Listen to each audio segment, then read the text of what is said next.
Tonight, as you lie in the quiet darkness of your room, I want you to know that I understand the weight that rests upon your chest. I understand the way the silence seems to press against your ears, making the absence of another's breathing feel enormous, echoing through the spaces where warmth used to be. I know the particular heaviness of a pillow that holds only your own head, the coolness of sheets that touch only your own skin. There is a loneliness that comes with nighttime that is different from any other kind of solitude. It is the loneliness of the body that remembers being held, the loneliness of arms that once knew exactly how to curve on another person's sleeping form. Perhaps you have lain awake like this before, feeling the ache of missing someone's hand on your shoulder, someone's gentle breath against your neck. Perhaps you have pressed your face into the pillow and felt the salt of tears that no one will wipe away, felt the trembling of your own shoulders with no one there to steady them. The darkness can feel so vast when we are alone in it, when we carry our pain with no one to share its weight, when the day's hurts settle into our bones, and there is no voice to whisper that everything will be all right. It is one of the most tender vulnerabilities of being human, this need to be held, to be comforted, to feel the steady presence of another heart, beating near our own when the world feels too much to bear alone. But I want to tell you something that might bring you a different kind of comfort tonight. I want to share with you a memory from my own life, from a time when I too knew that particular ache of lying alone in the darkness, feeling forgotten by warmth and touch. I once knew that feeling too, and what I learned in that lonely place changed the way I understood what it means to be held, what it means to find comfort, what it means to be at peace with the solitude of night. It was many years ago now, when I was still young, still new to the path of seeking wisdom in silence and simplicity. I had been studying with a teacher in a monastery nestled in the mountains, learning the ways of meditation and mindfulness, learning to find stillness in the noise of the world. But the time had come for me to leave the warmth and community of that place to spend time alone in deeper practice, as was the tradition for young monks seeking to understand themselves more fully.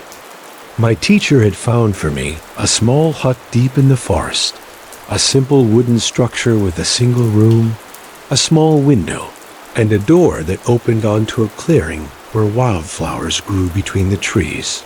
I remember the day I walked there for the chore.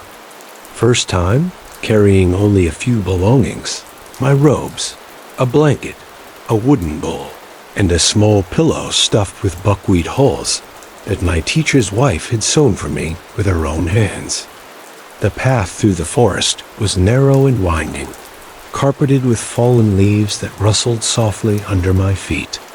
Birds called to each other through the canopy above, and sunlight filtered down in golden shafts that danced with dust and pollen. It felt like walking into a living temple, and I was filled with excitement and anticipation for this new chapter of my practice. I felt ready, even eager, to embrace the solitude that awaited me. But readiness, I would learn, is different from reality. The hut was smaller than I had imagined, and simpler. There was a sleeping mat in one corner, a small table near the window, and a tiny stove for cooking simple meals. The walls were bare wood, unstained and worn smooth by years of weather. Through the single window, I could see the clearing with its wildflowers, and beyond that, the endless green of the forest stretching in all directions. It was beautiful, peaceful, exactly what I had thought I wanted. But as the afternoon faded into evening, as the golden light began to dim, and the forest sounds changed from the bright chatter of day birds to the deeper, more mysterious calls of night creatures, something began to shift inside me. I prepared. A simple meal of rice and vegetables, ate it slowly by the light of a single candle, and then sat on my mat to begin my evening meditation. This was familiar territory. I had meditated every evening for years, had found deep peace and clarity in the practice.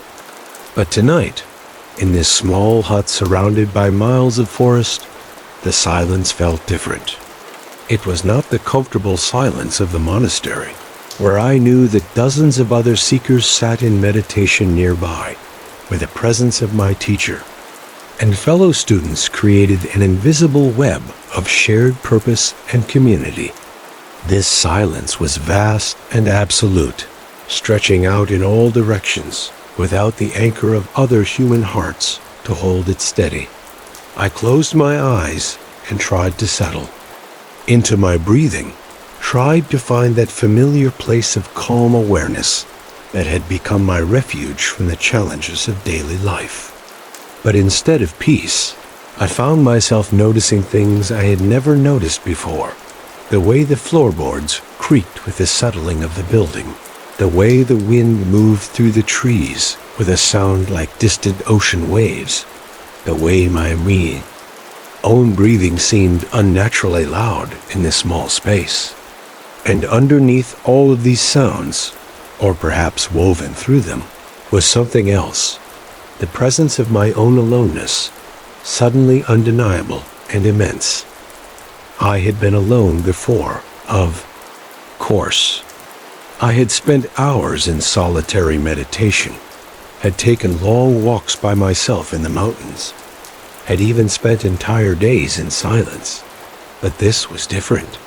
This was not choosing solitude for a few hours, or even a few days while knowing that community waited for my return.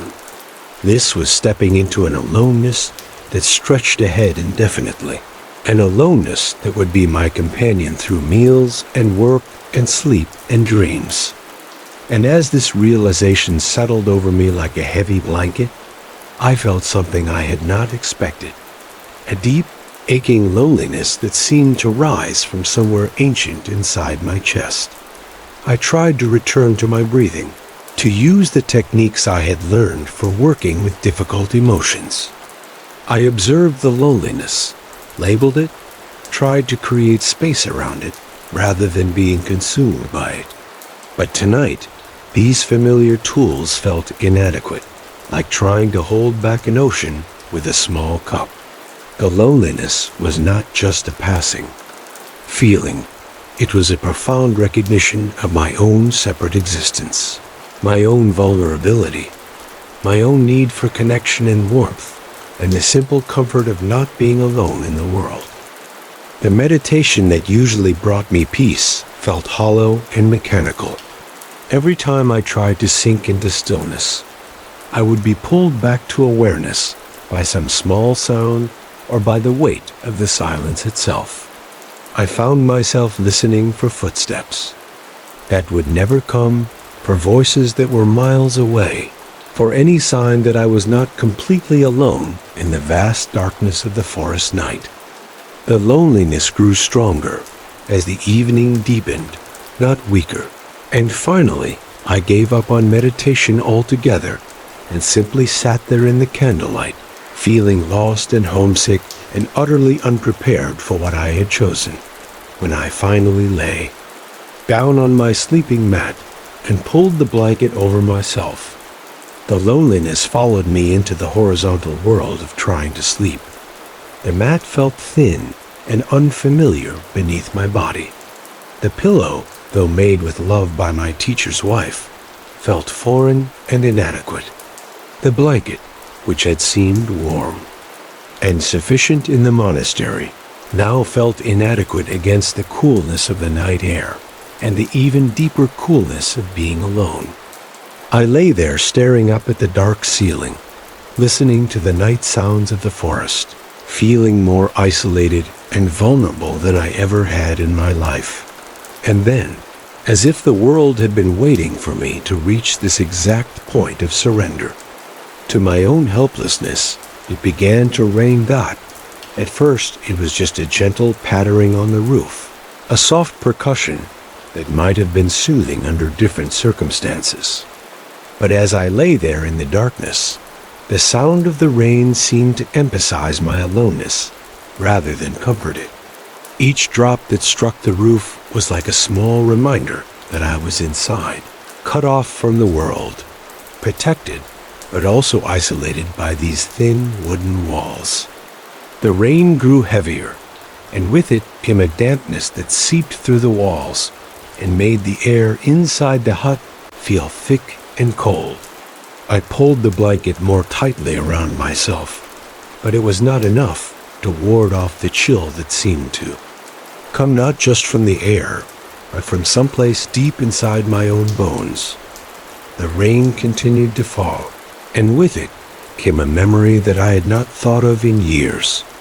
A memory of being very small, perhaps 4 or 5 years old, and being afraid during a thunderstorm. I remembered lying in my narrow childhood bed, listening to the rain against the windows, feeling terrified of the lightning and the thunder, and the way the house seemed to shake with each gust of wind. But I also remembered the sound of footsteps in the hallway, the gentle opening of my bedroom door, the weight of my mother settling on the edge of my bed. I remembered the way she had reached out without saying a word and placed her warm hand on my forehead, the way her presence had immediately transformed the scary sounds of the storm into something peaceful and even beautiful. The rain is just the sky taking a bath, she had whispered to me in the darkness, and thunder is just the clouds laughing. There's nothing to be afraid of. And with her hand on my forehead and her voice in my ear, there truly had been nothing to be afraid of. The storm had become a lullaby, and I had fallen asleep feeling perfectly safe and completely loved. But tonight, in this small hut in the deep forest, there were no footsteps in the hallway. There was no gentle opening of the door, no weight settling on the edge of my bed, no warm hand on my forehead. There was only me and the rain and the vast loneliness of a night that stretched ahead with no promise of comfort or companionship. I felt like that small child again, afraid and alone, but now there was no one coming to make everything all right. I was the adult now, the one who was supposed to know how to comfort himself, supposed to have the wisdom and strength to face the darkness without help. But I felt neither wise nor strong. I felt small and lost and utterly abandoned by warmth. Yet the tears came then, sudden and surprising and completely beyond my control. They were not the gentle tears of meditation, the quiet release that sometimes comes with deep practice. These were the tears of a broken heart, the tears of someone who has finally admitted to himself how much he needs to be held and how alone he really is. I pressed my face into the pillow that my teacher's wife had made for me, and I wept with abandon that I had not allowed myself since childhood. I wept for the warmth of the monastery I left behind. I wept for the community of friends who were sleeping peacefully miles away. I wept for every night I had ever spent alone, and for all the nights of aloneness that stretched ahead.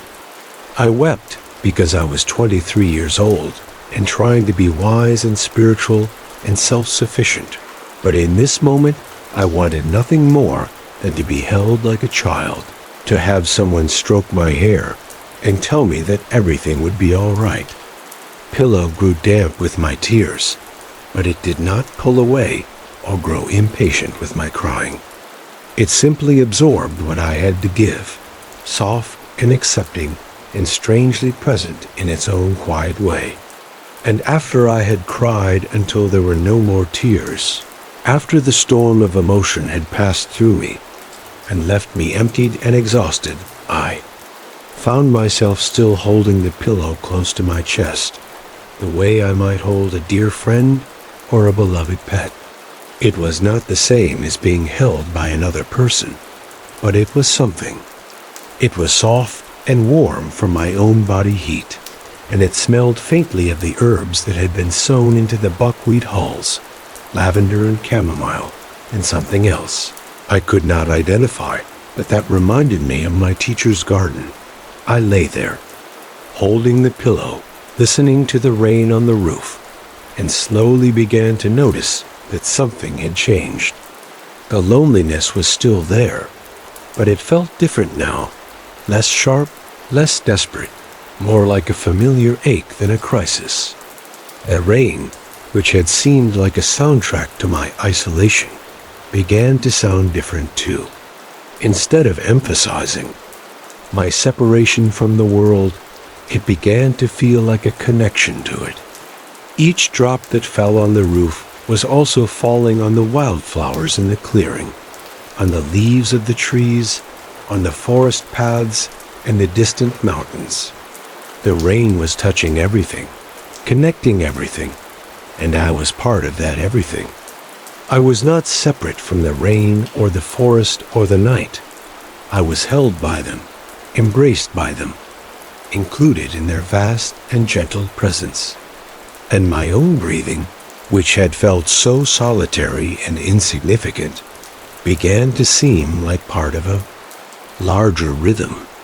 My breath was the same air that moved through the trees, the same oxygen that nourished the flowers and the forest creatures.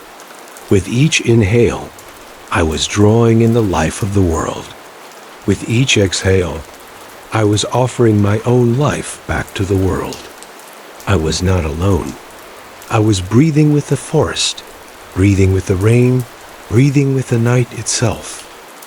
The pillow in my arms, which had seemed like a poor substitute for human companionship, began to feel like something more substantial.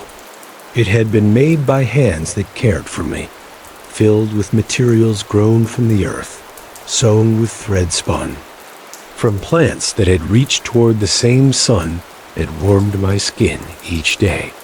It was not separate from the world or from love. It was made of both.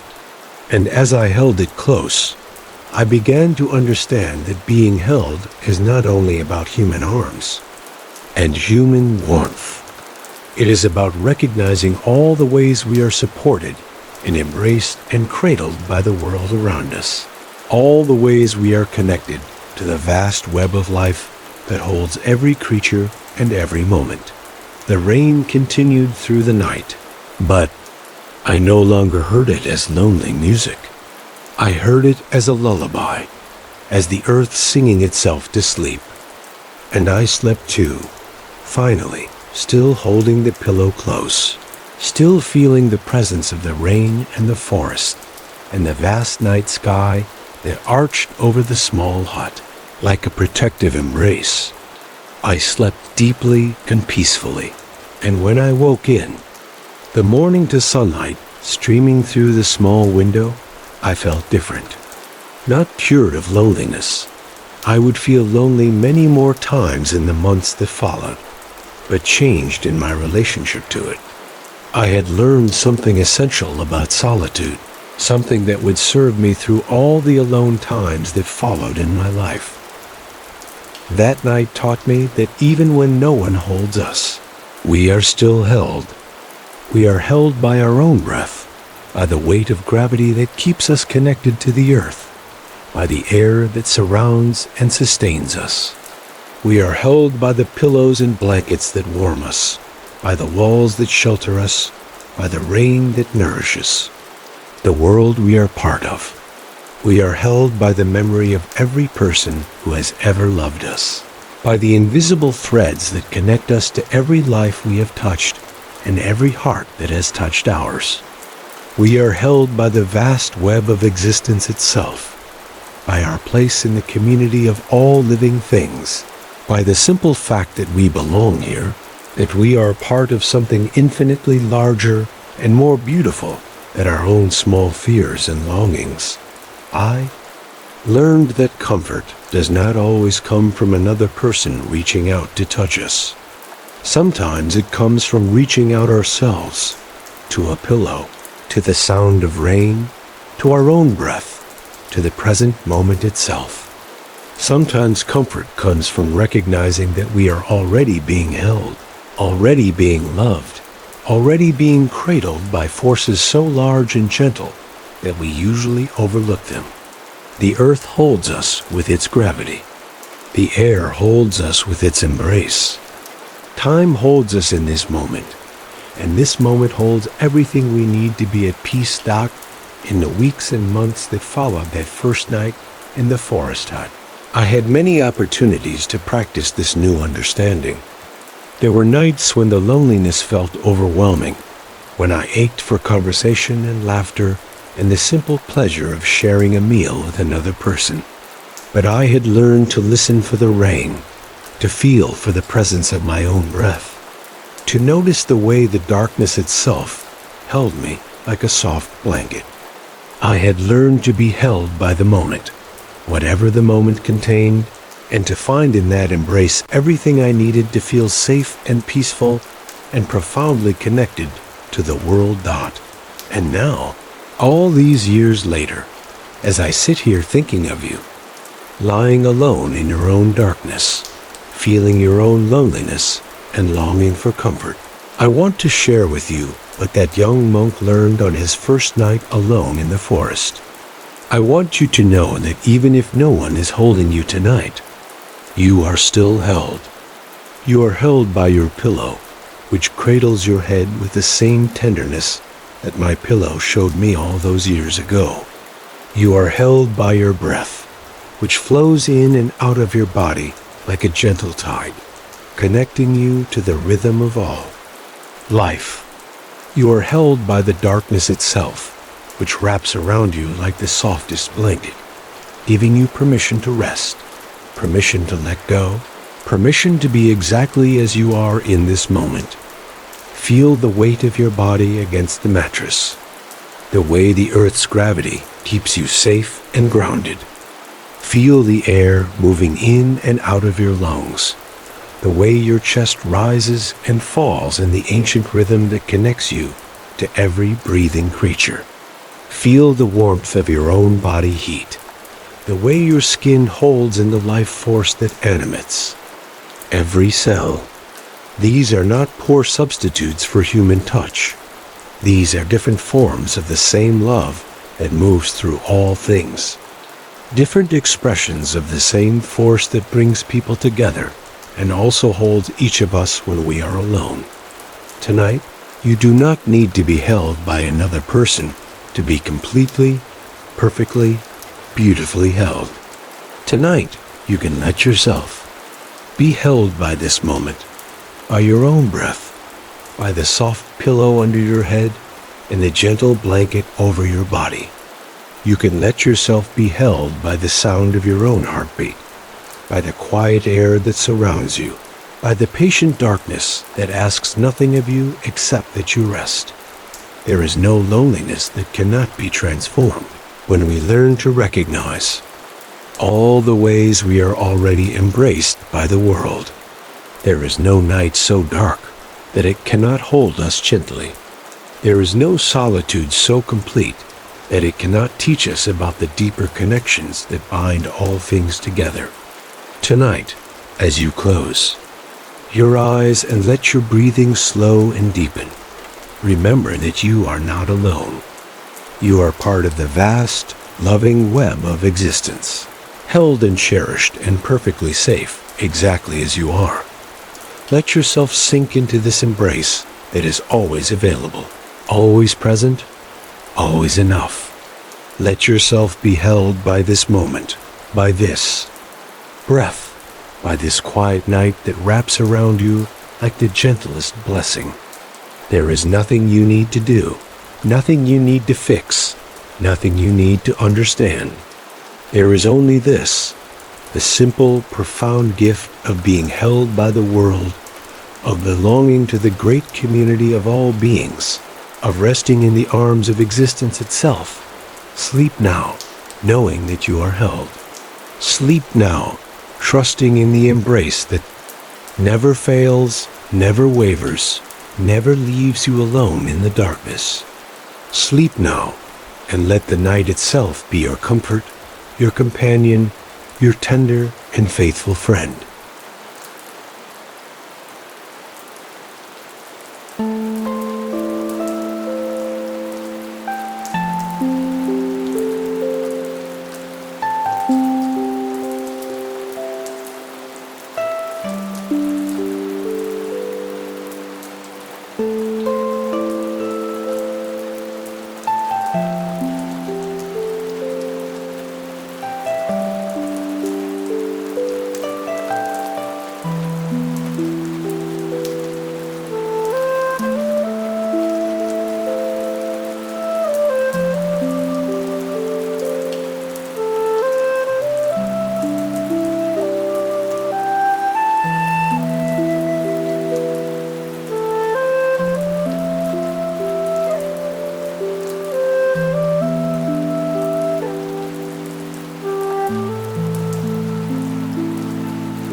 you.